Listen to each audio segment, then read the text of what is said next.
పెద్దేముల్ మండలం మంబాపూర్లో అంబేద్కర్ విగ్రహానికి బీజేపీ నాయకులతో కలిసి నివాళులు అర్పించారు డాక్టర్ మందకృష్ణ మాదిగ. ఎన్నికల సందర్భంలో ఆనాటి పిసిసి అధ్యక్షులు నేటి ముఖ్యమంత్రి రేవంత్ రెడ్డి వికలాంగులకు 6,000 పెన్షన్లు, ఆసరా పెన్షన్లు 2,000 నుండి 4,000కు పెంచుతామని మేనిఫెస్టోలో పెట్టారని, ఇప్పుడు తీరిగ్గా పెంచకపోవడం ఏంటని ఆయన ప్రశ్నించారు. ఆగస్టు 13న హైదరాబాద్ లో మహాగర్జనను నిర్వహించబోతున్నట్లు మందకృష్ణ మాదిగ తెలిపారు. వికలాంగులు, వృద్ధులు, వితంతువులు తరలి రావాలని పిలుపునిచ్చారు.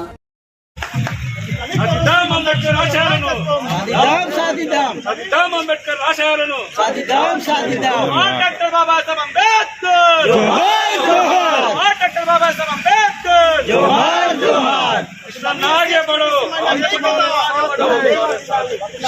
आगे बढ़ो, हम तुम्हारे साथ हैं, आगे बढ़ो, हम तुम्हारे साथ हैं।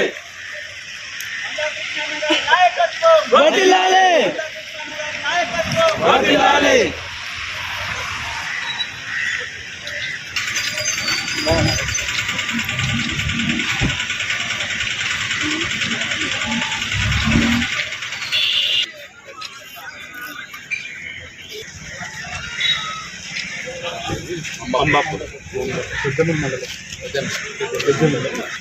పెద్దేముల్ మండల పరిధిలోని మంబాపూర్ గ్రామంలో డాక్టర్ అంబేద్కర్ విగ్రహానికి పూలదండ వేసిన అనంతరం అన్ని వర్గాలకు సంబంధించిన నా సోదరుల సమక్షంలో పాత్రికేయ మిత్రుల దృష్టికి, సమాజం దృష్టికి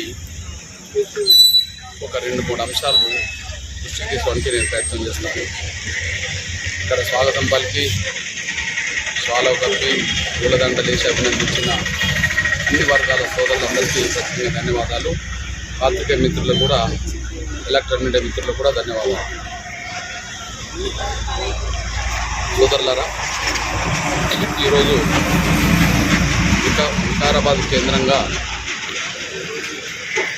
వికలాంగుల పెన్షన్లు పెంచాలనే డిమాండ్తోనూ, ఆసరా పెన్షన్లు, ఇప్పుడు చేయూత పెన్షన్లు అనబడుతున్న పెన్షన్ పరిధిలోకి వచ్చే వాళ్ళందరి పెన్షన్ పెంచాలని డిమాండ్తో రేపు ఆగస్టు 13న లక్షలాది మంది వికలాంగులు మరియు చేయూత పెన్షన్దారులతోటి ఒక మహాగర్జన అనే పేరుతో హైదరాబాద్లో ఒక భారీ బహిరంగ సభకు శ్రీకారం చుడుతున్నాం. దాన్ని జయప్రదం చేసే దిశగా అన్ని జిల్లాల్లో సన్నా గర్జనలు జరుగుతున్న క్రమంలోనే వాళ్ళ వికలాంగుల గర్జన, చేయుత పెన్షన్దారుల గర్జన వేలాది మందితో వికారాబాద్ కేంద్రంలో జరిగింది. ఇక్కడ